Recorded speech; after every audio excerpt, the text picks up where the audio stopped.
2-1.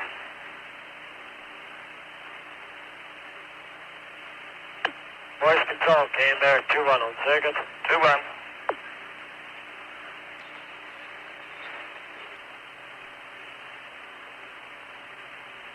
Houston, we've reached the preferred attitude. We're proceeding with the P-52. Okay, real fine. And pass up some advice from your friendly flight surgeon. He says you're supposed to take one more Lomatil.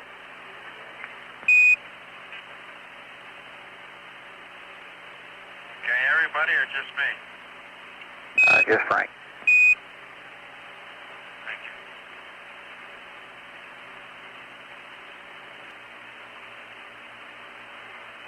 Houston, the P-52 is completed. We're ready for your other data. Okay, I understand that you've done the P-52. The next item on the flight plan should be a scanning telescope visibility test. And this is the same one that was on your flight plan previously at 34 hours and about 12 minutes. And we'll be checking that 70 degrees sun on Arcturus. Following that, we need to make a trunnion bias check. And then we'll go into P23. And I can read you those star numbers and sets if you don't have them from the last time I read them up. Okay, stand by.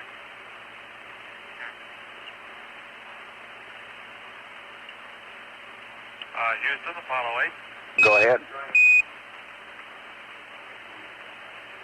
Roger, with such good visibility or such good communication, let me just give you a verbal description of what I'm seeing in the scanning telescope right now. Your angles to maneuver to get Arcturus were quite good. I've got Arcturus centered in the scanning telescope. At this sun angle, there is a shaft of light directly across the center of the scanning telescope. And we have a band of light. It precludes seeing a lot of stars around it. And although I've kept my eye glued to the telescope now for some time, it's very difficult to see any star patterns or anything. I could recognize that was Arcturus unless the optics just drove me there. Now, because I'm near zero shaft and zero trunnion, I'm getting quite a bit of shaft movement. Every time the shaft moves, more particles leave the optics, and they're just as bright as the surrounding stars. And they mingle into the stars, and you can't tell star patterns or constellations. So at this particular attitude, the shaft of light precludes any identification of constellations or individual stars. Oh, okay, I copy that. Can you tell us something about the orientation of this band? You mentioned that last night also that you had a band about 10 degrees wide that ran across. Is there an orientation that we can tie that to? I believe so, Ken. This band is parallel to the M line, and I think it has something to do with the design of the optics where we have that shaft or the rectangular entrance to the optics on the outside. And this particular sun angle, it cuts right across. Now, I noticed that both the Earth and the Sun do this to the scanning telescope. In the sextant, the same light band is there, although it covers the entire sextant field of view. However, the magnification brings out the star quite well, and it's possible to mark on it. But it's the identification of the stars in the scanning telescope that make it very difficult. Now, the attitude I found that the optics are best at are the attitudes which gives the constellations Canis Major and Orion in the scanning telescope. At this particular attitude of the spacecraft, the band is gone. We are at a position whereby the sun is behind us, and I can see quite a few stars. Now, yesterday I could also, after getting dark adapted, see quite a few stars around the constellation Cassiopeia, which at first I couldn't.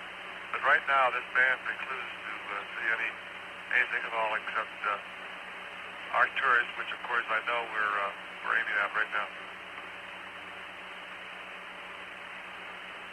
Okay, thank you very much.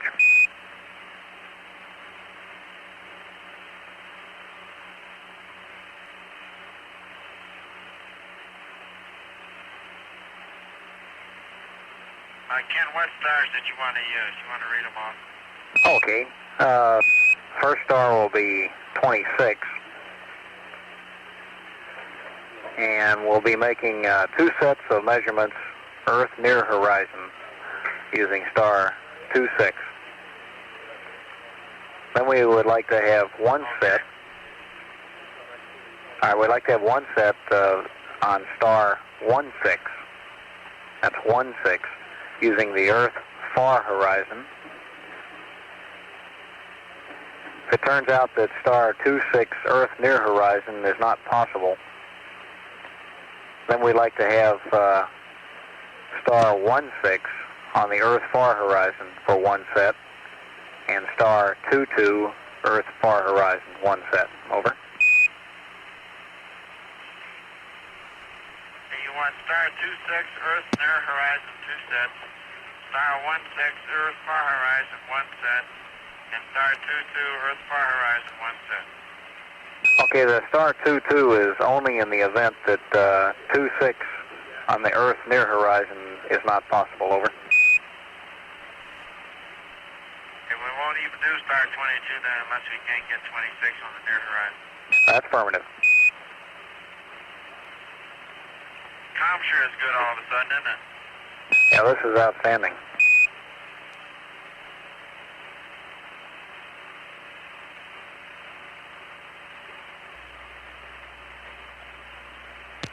This is Apollo Control Houston at 36 hours, 23 minutes into the flight.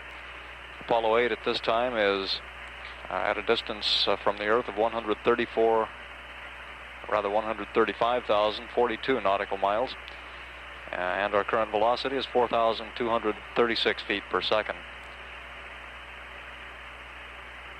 Jim Lovell, who had been asleep for what appears to have been about 2 hours, is now up, and we've heard from him aboard the spacecraft. At the present time, Lovell is involved in some mid-course navigation using the onboard guidance and navigation system. And we have some of his comments made during the past few minutes in conversation with the ground on tape, which we'll play back for you now. And then we'll stand by for any live communication with the spacecraft that follows.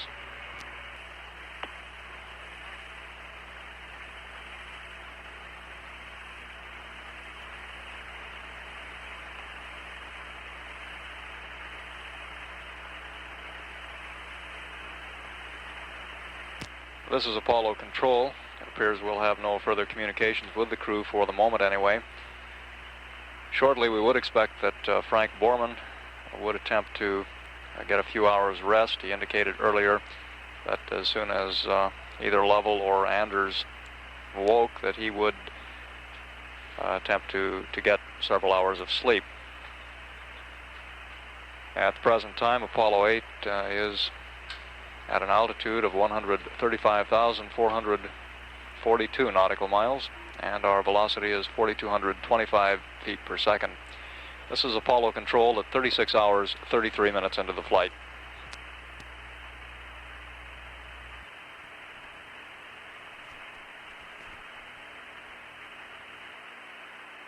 Houston, Apollo 8. Go ahead, Apollo 8. Okay, we've completed 2 sets on 26 and 1 set on 16. Right, you're getting pretty speedy there. And Jim is getting to know the optics. Are you receiving the data, Houston? That's affirmative. Okay.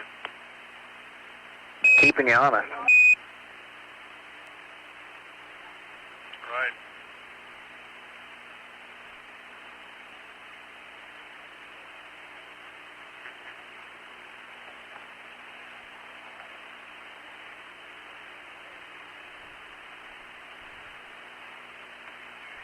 Okay, Apollo 8, they looked at the data and it looks good, and they feel like you can go back to PTC attitude anytime you're ready to. And if you can, go ahead.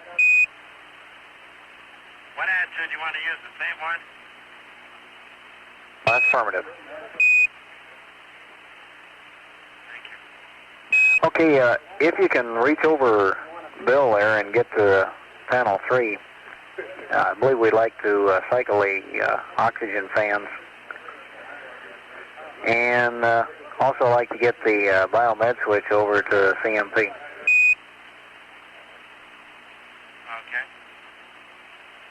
If you have to bother Bill to do that, why we can hold off on the cryo fan. No, he moved. We already chased him under the seat. Okay, now you want just the oxygen fans on? That's turn one on for about 2 minutes, and when we turn it off, then we'll turn the next one on. We don't want to turn them on simultaneously, though. Yeah, I know that, but you don't want hydrogen, huh? Oh, that's affirmative. Just the oxygen.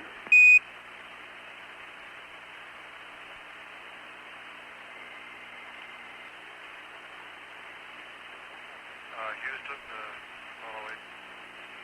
Go ahead. Ken, just to recap a little explanation here on your maneuver pad, something which I'm really not knowledgeable about the way it was presented to us. When you mentioned fast return P37 Delta V of 8750, just please clarify that, please. Okay, stand by. This is Apollo Control at 36 hours 55 minutes into the flight of Apollo 8. At the present time, we're in communication with the spacecraft.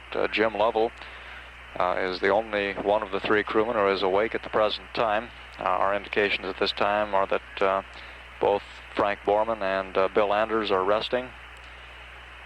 And here in Mission Control Center, as well as on board the spacecraft, activities have slowed down somewhat, and it has become quite quiet here. At the present time, Lovell has just finished a series of star sightings for onboard navigation, and we're in the process of passing up some pad data to the crew. We'll pick up with the first part of this conversation recorded, and then when we catch up, we'll continue on live.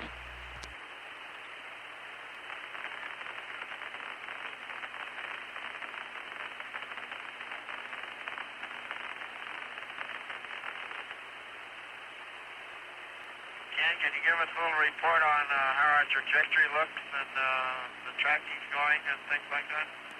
Okay, sure will. I'll put a summary together here. And the parasynthian time? Raj, we'll get all that together for you in just a few minutes. And we never did get the news. Well, you are the news.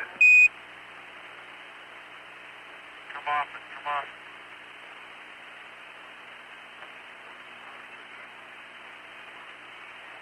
Okay, the fans have been cycled 2 minutes each and they're back off. Okay, thank you very much.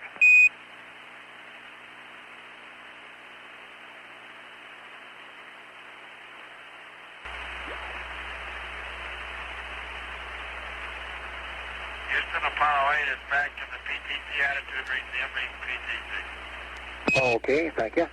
And in reference to your question about the P37 Delta V, 8750, that's the number that goes into the option in P37 for your minimum time return. That gives you a target for the Indian Ocean. And in this case, we're going to have to use the high-speed procedures that were worked out, the ones that use the minus number for the major axis.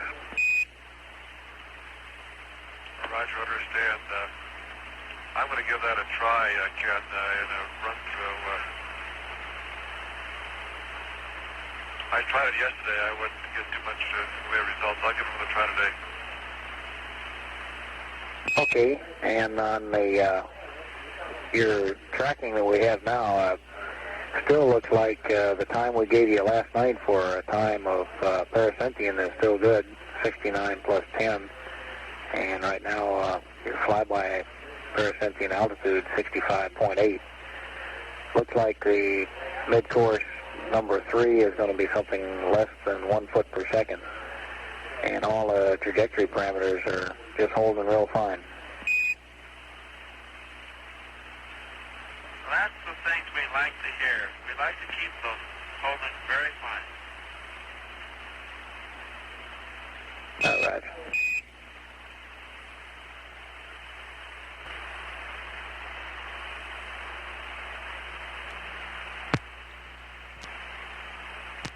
This is Apollo Control. There appears to be no further conversation with the crew at this time, so we'll take the circuit down for the time being.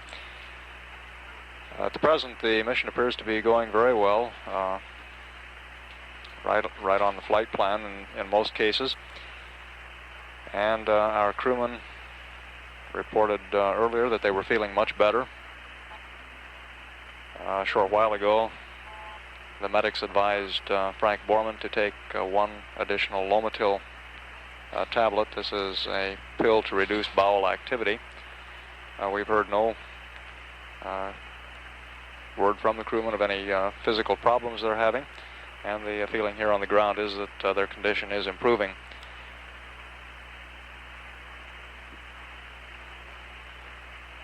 We're at a very quiet period in the flight plan. Frank Borman had indicated earlier that he planned to get some sleep beginning at about 37 hours ground elapsed time. We heard from him at the beginning of the last transmission and deduced from that that he still had not at that time gone to sleep. However, it has been quiet now for some time, and perhaps he's getting some rest at this point.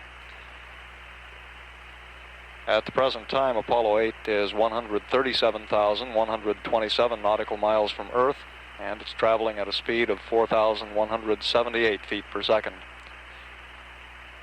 At 37 hours, 14 minutes into the flight, this is Apollo Control.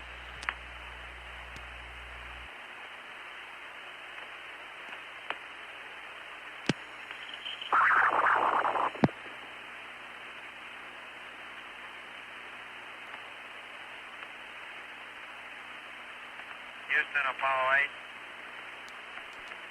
8. Go ahead. Roger, we're getting there. We're going to need to dump some urine overboard here. I wonder if that's going to foul your trajectory up. Or can we go ahead and do it? No, that's okay.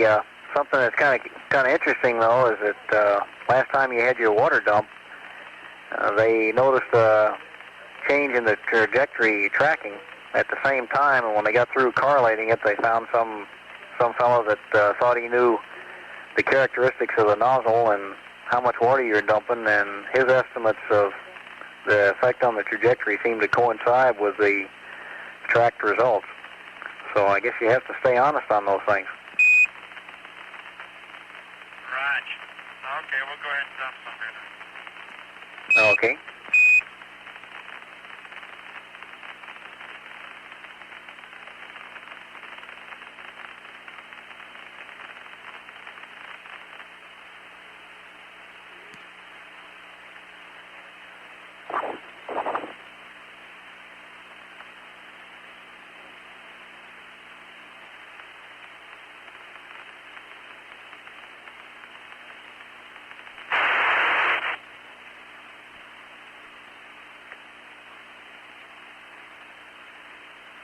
Houston, Apollo 8.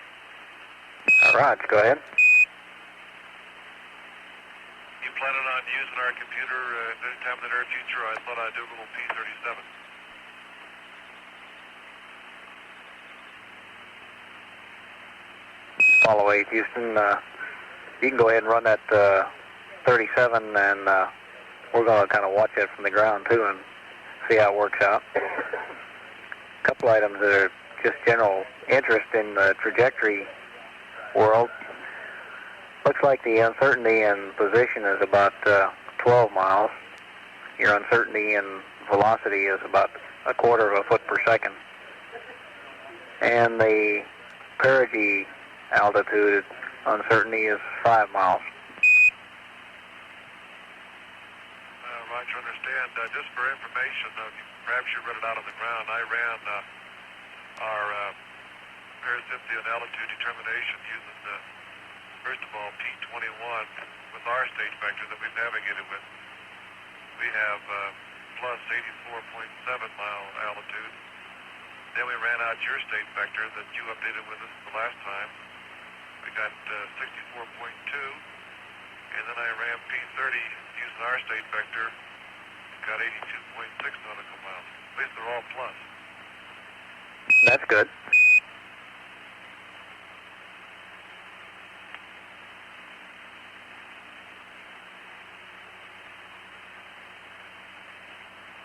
What I'm going to attempt to do on P37 is to input your delta D of your TLI plus 44 and use that 44 burn time. I noticed that the entry velocity is a little high. We might not be able to do a normal P37 with it, but I'll give it a try. Roger.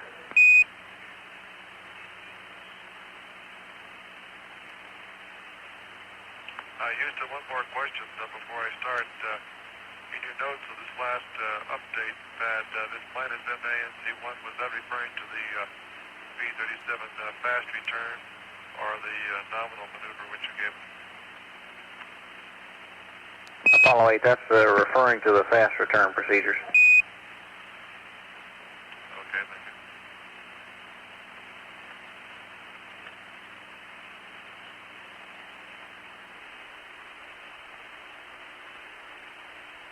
Houston, Apollo 8. Go ahead. Are you following my procedures? That's affirmative. Okay, this happened yesterday too. I'm trying to load the Delta V you gave us in the maneuver TLI plus 44 in B-37, but I keep getting an operator error every time I try to load zeros for the determination of the middle of the corridor. Do you know what I'm doing wrong in my procedure? Okay, stand by.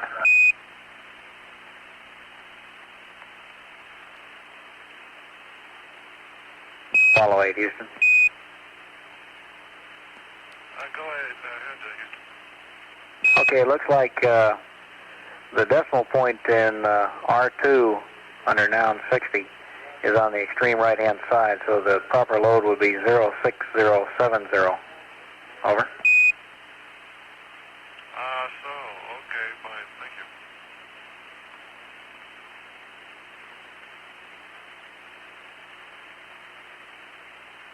I'll update my checklist. It's been updated already. I can't read.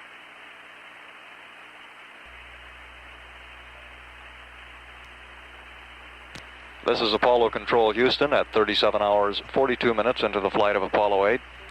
At this time, the spacecraft is 138,226 nautical miles from Earth and traveling at a speed of 4,148 feet per second. It's continued to be relatively quiet here in Mission Control.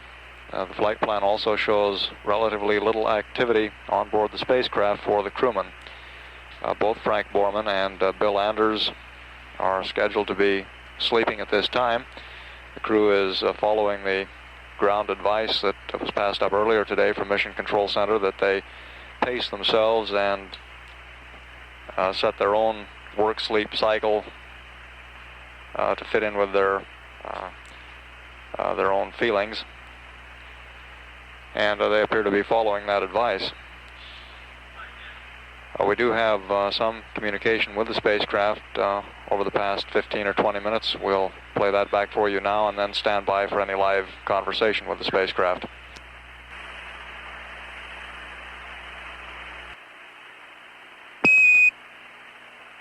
Apollo 8, Houston. We're about to hand over to another site, so you may lose lock momentarily.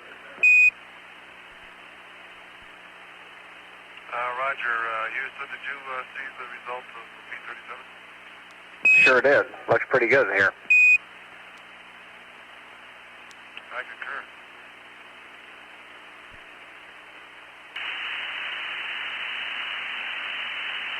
Apollo 8, Houston through honeysuckle. The switch is completed. You're loud and clear. Roger.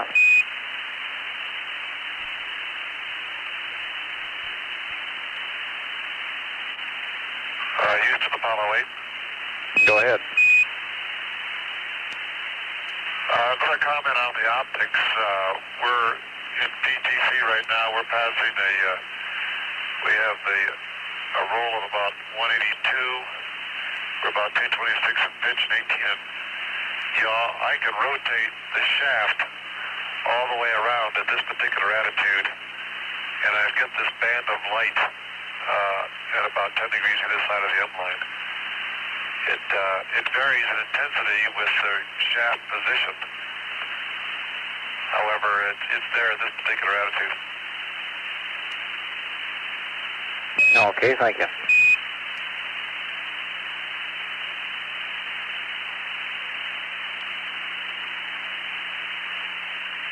Jim, I've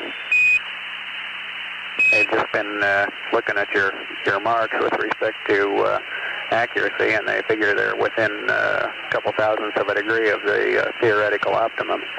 And I guess the integrator seems to bear that out. Well, I hope they're good enough to get us home if we had to use them. Well, I'm getting a lot of confidence in your ability to run that mystery show now.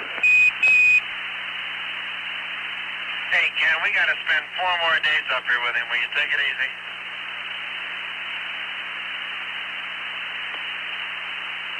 He's already talking about going back to MIT as a professor.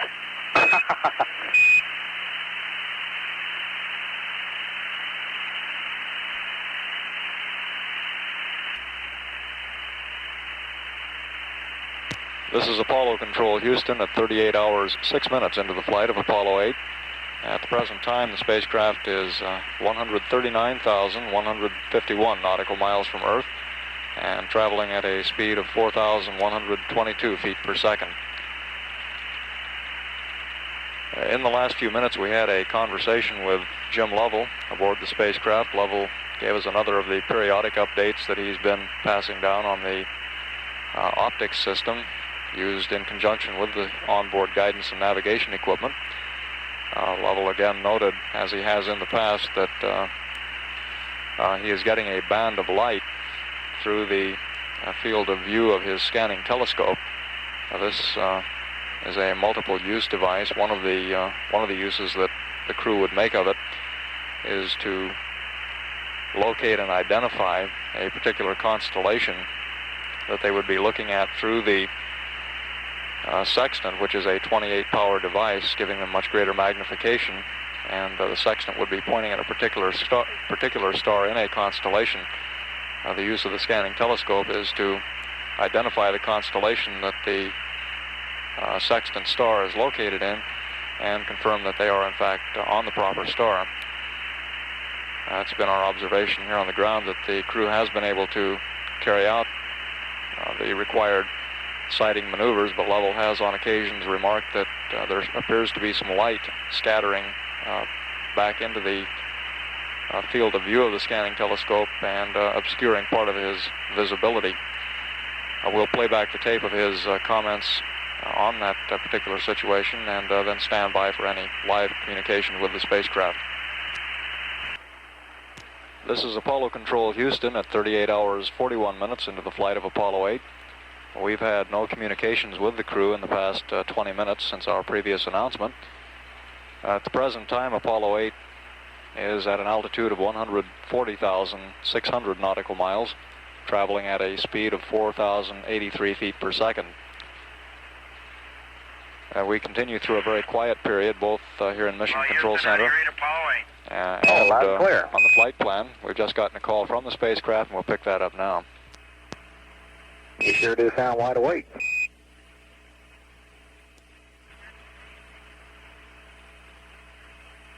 Oh, Houston, Apollo 8, how do you read? Apollo 8, Houston, read you loud and clear. How many?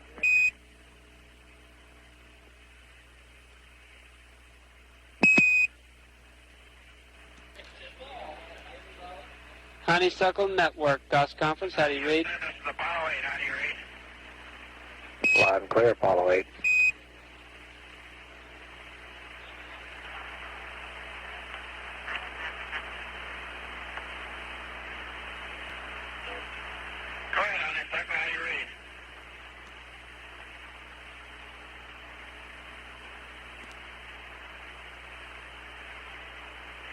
like say hello to y'all in Australia. How's everything down there?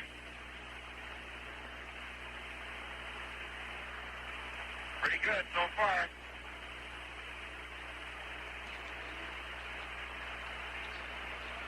Thank you.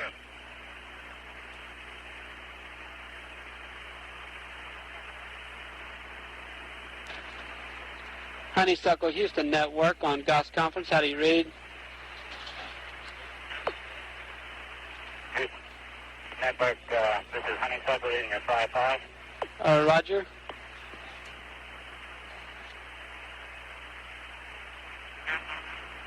Apollo 8, Houston.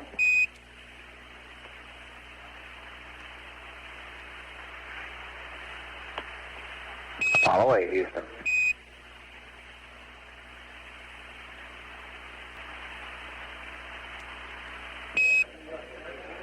Apollo 8, Houston, over.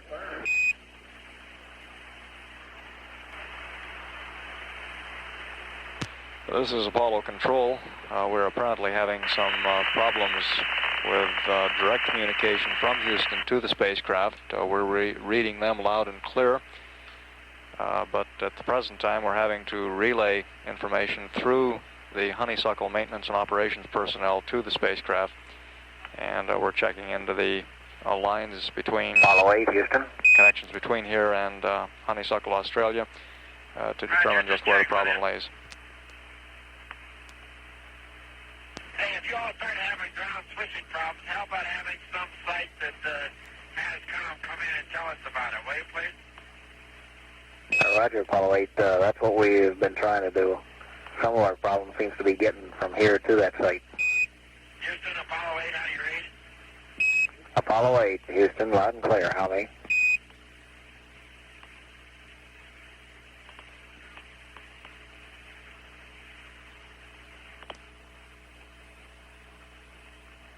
Houston, Apollo 8. Apollo 8, Houston, read you loud and clear.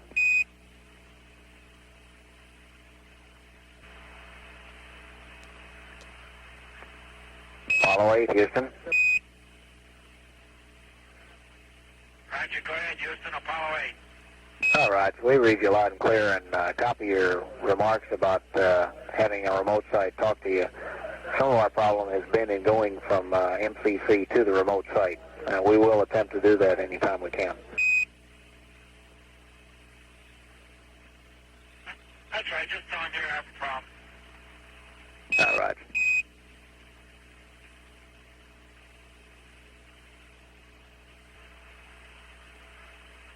This is Apollo Control. Having reestablished two-way communications with the spacecraft, it appears that we won't hear any more from the crew, at least for the time being.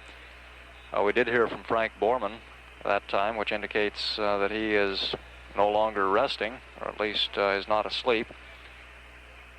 Frank had indicated earlier that he would attempt to get some rest beginning at about 37 hours ground elapsed time, and we heard from him there at about 38 hours 45 minutes into the flight.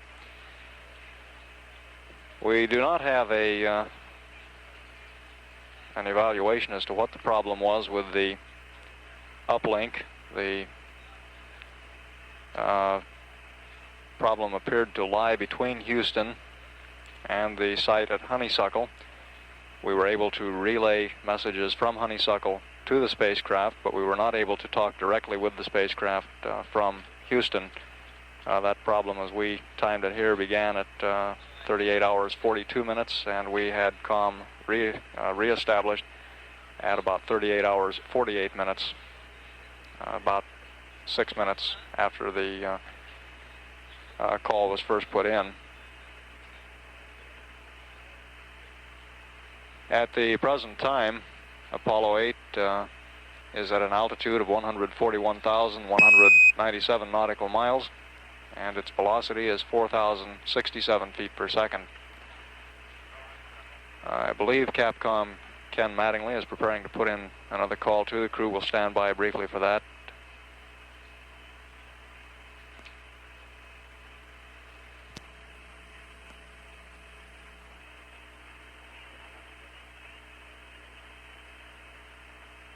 This is Apollo Control Houston at 39 hours 10 minutes into the flight of Apollo 8.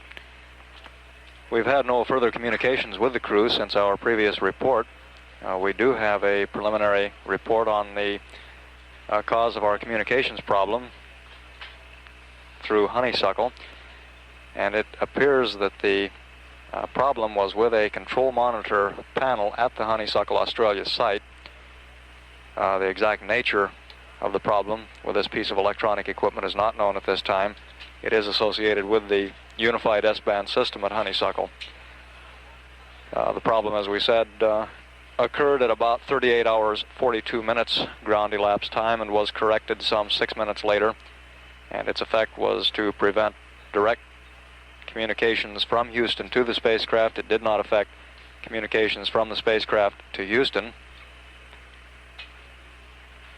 And we were able to relay information to the crew through the maintenance and operations people at Honeysuckle. At the present time here in Mission Control, we are going through a change of shift. Flight Director Glenn Lunny and his black team of flight controllers are coming on to replace Milton Wendler. Gerald Carr will be the astronaut capsule communicator, replacing astronaut Tom Mattingly. And at the present time, the shift going off is briefing the oncoming shift on activities during the shift that is concluding at this time. At the present time, Apollo 8 is at an altitude of 141,777 nautical miles, and the velocity is continuing to drop off slowly, now down to 4,052 feet per second. At 39 hours 12 minutes into the flight, this is Apollo Control.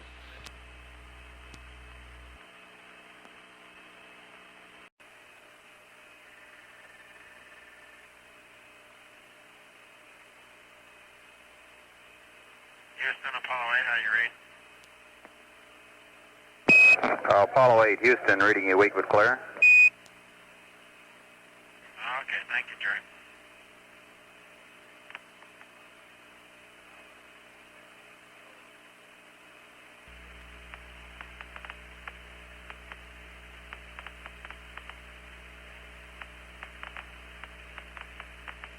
This is Apollo Control Houston, 39 hours, 43 minutes, 15 seconds now into the flight, Apollo 8. The Apollo 8 spacecraft at the present time is at an altitude of 143 and 23 nautical miles. Our current velocity reading, 4019.1 feet per second. As had been previously reported, we were undergoing a change of shift briefing. We have a change of shift here in Mission Control, I should say. We have done that. The Glenn Lunny team of black team of flight controllers is now on duty. Glenn's first action as he took over was to bring up each member of his flight control team with an amber light and had them give to him a status report on how we look. And at the present time, we look very good. The spacecraft systems all look good at this time. Our current spacecraft weight reading is 62,970 pounds. The communications problem, briefly, that developed toward the latter part of the earlier shift of flight controllers had been isolated to be in a control monitor panel at the Honeysuckle tracking station, and was further isolated to be a relay in that panel. We had one brief transmission with the crew since the black team has been aboard, and we'll play that for you now.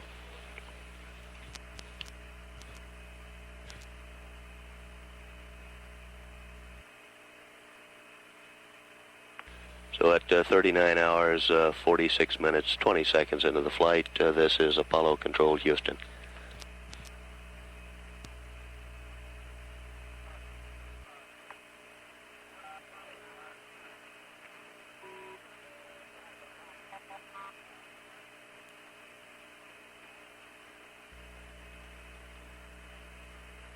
Apollo Control Houston, 39 hours, 53 minutes. This is a brief clarifying report on our last transmission. The conversation between the spacecraft Apollo 8 and capsule communicator Jerry Carr can perhaps be best identified by its brevity. Apparently, it did not get recorded on tape, only some 8 seconds in length. However, this transmission was strictly an acknowledgement of communications between the spacecraft and the ground. We thought you should know that at this time, since it apparently did not play with our previous announcement. So at 39 hours, 54 minutes, this is Apollo Control Houston.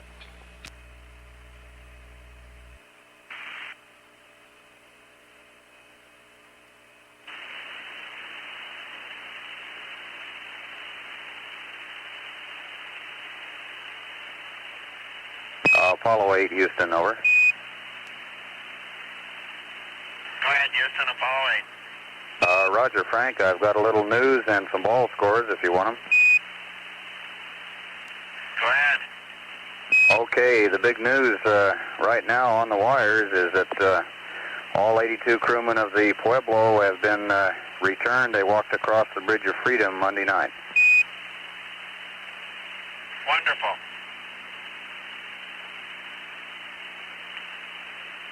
Says it took about 30 minutes for all 82 men to come across the Bridge of No Return, and that's the one separating North and South Korea. They started across about 11:30 a.m. and were over by about noon.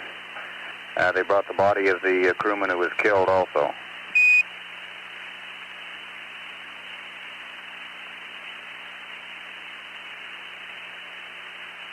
Okay, Frank, on ball scores, did you get the word on the Baltimore-Minnesota game today? Not the final one. Okay, final score was the Colts 24, the Vikings 14. That gives them the Western Conference. So it looks like for the NFL title, it's going to be the Browns versus the Colts on the 29th.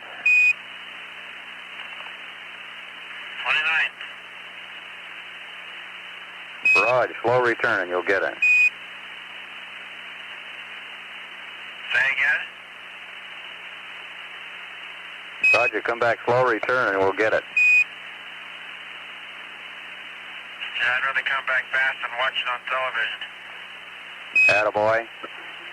Let's see, for the AFL, the big game today was Oakland and Kansas City, and Oakland dumped them 41-6.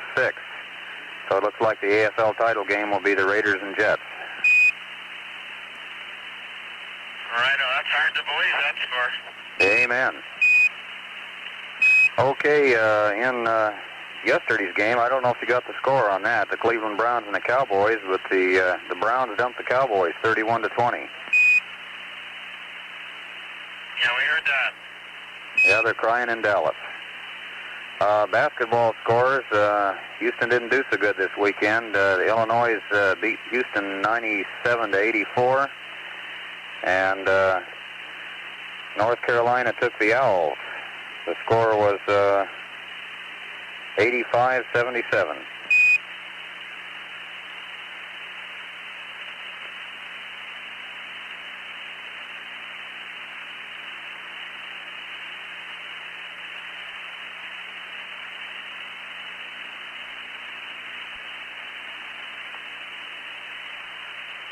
We had a couple words in the paper, Frank, on the Oilers.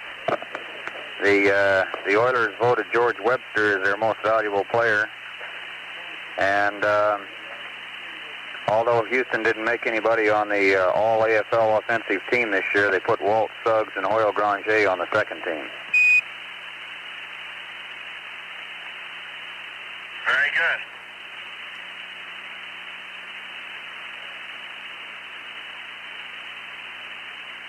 But although the Oilers didn't do so well out on the field, they did great in the box office. Bud Adams, Don Klosterman, and Wally Lamb are all real pleased with it. By the way, they were at the Cape to watch the show.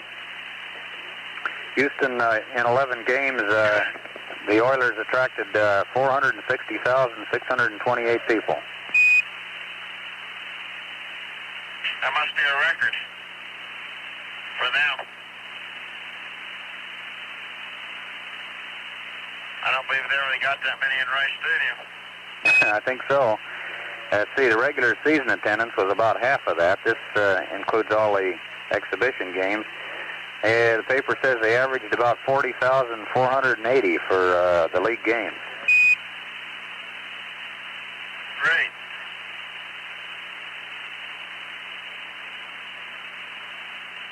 Well, that's about it for now, Frank. We got some more news that they promised they'd bring us over as soon as it comes off the wire. The only things of real interest were particularly was the Pueblo release. I think you've already been told about the Nixon-Eisenhower wedding. And about the only other thing is the weather, which is pretty clear around here. We've got a high overcast, but it's cold and good visibility and beginning to feel like winter again. Good time for Christmas. Good weather for Christmas.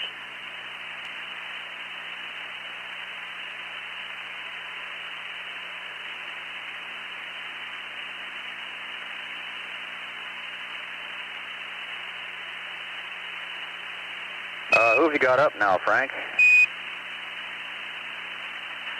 The other two guys are pretty sleepy. They sacked out again, so I'm holding the fort down for a while. Okay, thanks. Right. Thank you.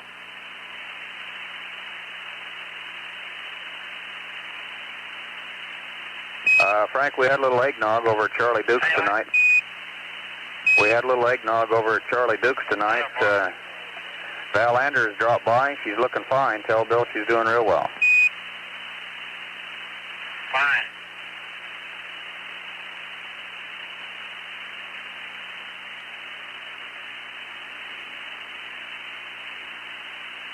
How you like shift work, Jerry?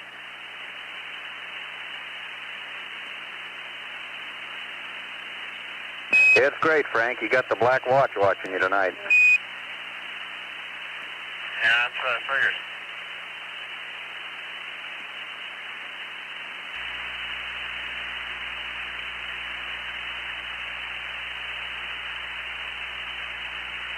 This is Apollo Control Houston, 40 hours, 11 minutes, now into the flight Apollo 8. The Apollo 8 spacecraft is now 44,094 nautical miles in altitude. Our current velocity, 3991.2 feet per second. Jerry Carr, the capsule communicator here in Mission Control, has just had a rather long, chatty conversation with Raj, I guess it'll get smaller, Commander Frank Borman, in which, among other things, he passed on a bit of news and some ball scores and told Colonel like Borman of the release of the 82 crewmen from the Pueblo today. As a matter of fact, they're still talking a bit here, and we'll pick up how's the moon look, Frank? that conversation now. Say again? Have you looked at the moon lately? No.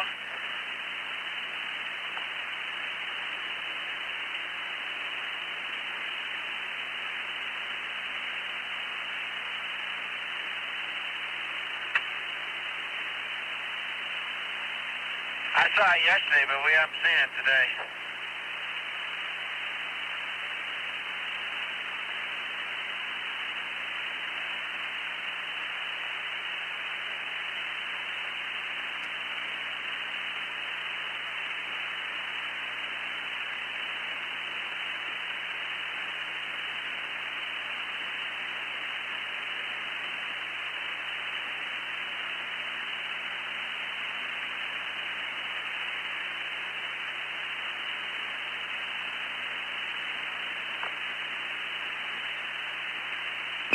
Frank, you've probably already been told this, but you look great on TV today.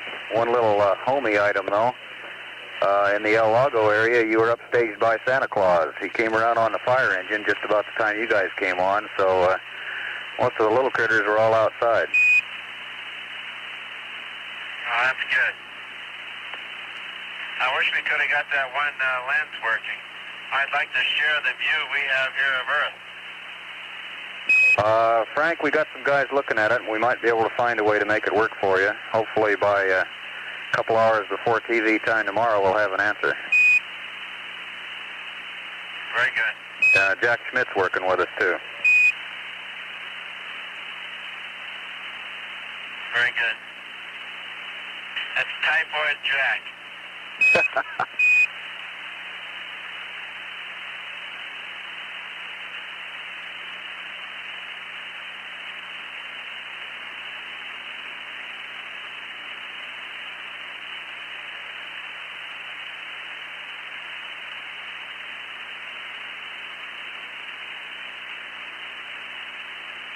This comet's so good, we don't figure we'll have much to debrief.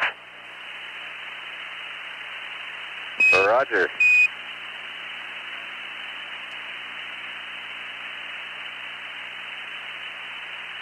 Probably the biggest part of the debrief will be the medical part. Roger. You're right.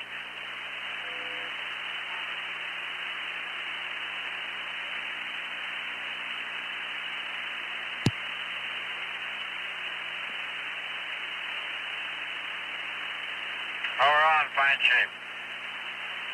Real fine, Frank.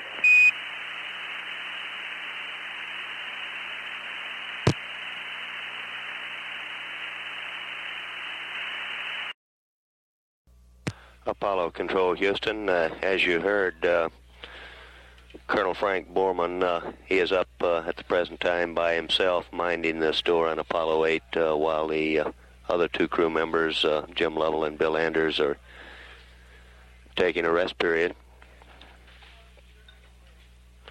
As to condition, he described the crew as all in fine shape, acknowledging